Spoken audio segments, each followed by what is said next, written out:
महाराष्ट्राचे माजी मुख्यमंत्री नारायण राणे, त्यांचे चिरंजीव निलेश राणे आणि नितेश राणे.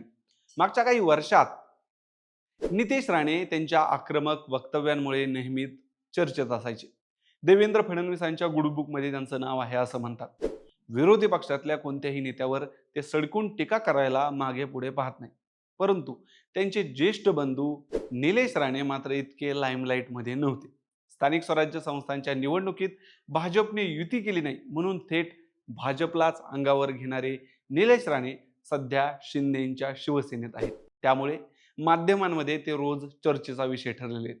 या व्हिडिओमध्ये कोकणाच्या राजकारणाचा अविभाज्य घटक असलेल्या राणे कुटुंबातील नारायण राणे यांचे ज्येष्ठ चिरंजीव निलेश राणे यांची राजकीय कारकीर्द कशी राहिलेली आहे याचीच माहिती घेऊया. नमस्कार, मी दिनेश, तुम्ही पाहताय महाराष्ट्र कट्टा.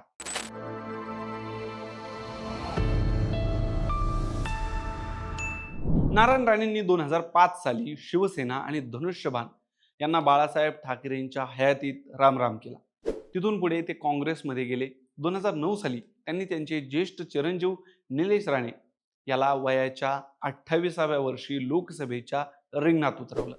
काँग्रेसच्या तिकिटावर निलेश राणे पहिल्यांदा खासदार झाले. त्यावेळी सर्वात तरुण खासदार म्हणून त्यांच्याकडे पाहिलं गेलं. मात्र नंतरच्या सलग 2 टर्म 2014 आणि 2019 मध्ये निलेश राणेंचा पराभव शिवसेनेचे कोकणातील नेते विनायक राऊत यांनी केला होता. त्यामुळे सलग 10 वर्षासाठी राजकीय अज्ञातवासात असल्यासारखे ते होते. या दरम्यान त्यांचे वडील एकदा विधान परिषदेवर, एकदा राज्यसभेवर आणि एकदा लोकसभेत निवडून आले. त्यांचे बंधू नितेश राणे फडणवीसांच्या कॅबिनेटमध्ये महत्त्वाच्या पदावर कॅबिनेट मंत्री म्हणून रुजू झाले. नारायण राणे केंद्रात मंत्रीपदीही विराजमान झाले. पण निलेश राणेंसाठी 2014 ते 2024 हा काळ राजकीय दृष्ट्या खूप जिकरीचा ठरला. अशात लोकसभेत स्वतः नारायण राणे 2024ला गेल्यानंतर त्यांच्यासाठी यावेळी लोकसभेची दावेदारी सुद्धा संपुष्टात आली होती. अशात निलेश राणेंनी 2023 मध्ये एक ट्विट करत आपण राजकीय संन्यास घेतल्याचंही घोषित केलं होतं. त्यामुळे निलेश राणेंचा राजकारणातला प्रवास आता थांबला अशी चर्चा सिंधुदुर्गच्या राजकारणात होत होती. पण हा शेवट नव्हता. ही तर सुरुवात होती एका नव्या इनिंगची. 2024 विधानसभा कुडाळ विधानसभेवर नितेश राणेंचं लक्ष होतं.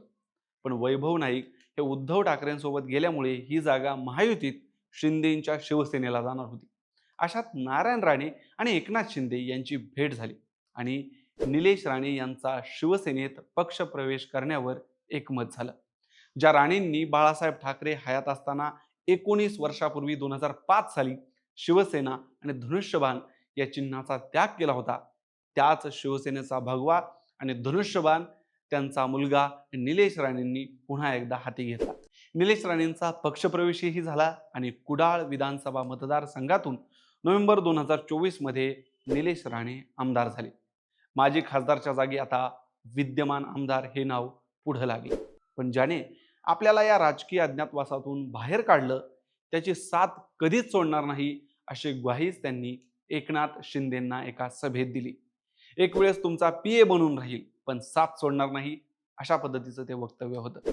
विधानसभेनंतर पहिल्या निवडणुकीत तो शब्द खरा करण्याची वेळ आली तेव्हा आपल्या शब्दाला जागत ज्या महायुतीत शिंदेची ही हिंमत भाजपला थेट अंगावर घ्यायची होत नाहीये किंवा थेट वक्तव्य करायचे होत नाहीये, तिथे निलेश राणे पुढे आले आणि त्यांनी थेट भाजपच्या प्रदेशाध्यक्ष असणाऱ्या रवींद्र चव्हाण यांनाच टार्गेट केलं. एक स्टिंग ऑपरेशन, त्यांच्यावर झालेली केस आणि त्यांची भाजप विरोधातील वक्तव्य या सगळ्यामुळे सध्या ते माध्यमांमध्ये हॉट टॉपिक बनलेले आहेत. पण विरोधक याला नुरा कुस्ती म्हणत आहेत, तर निलेश राणेंचे समर्थक याला त्यांच्या पक्षाबद्दलची निष्ठा. म्हणजे तुम्हाला काय वाटतं, निलेश राणे हे भाजप समोर स्वतःच भाजपने एक प्रकारे पाठबळ देऊन मोठं केलेलं आव्हान म्हणून उभे आहेत की मग हा ठरलेला डाव आहे? कमेंट करून तुमच्या प्रतिक्रिया, तुमचं मत सांगा. आणि अशाच राजकीय विश्लेषणासाठी, अशाच माहितीपूर्ण व्हिडिओसाठी महाराष्ट्र कट्टा या आपल्या यूट्यूब चॅनेलला सबस्क्राईब करा. धन्यवाद.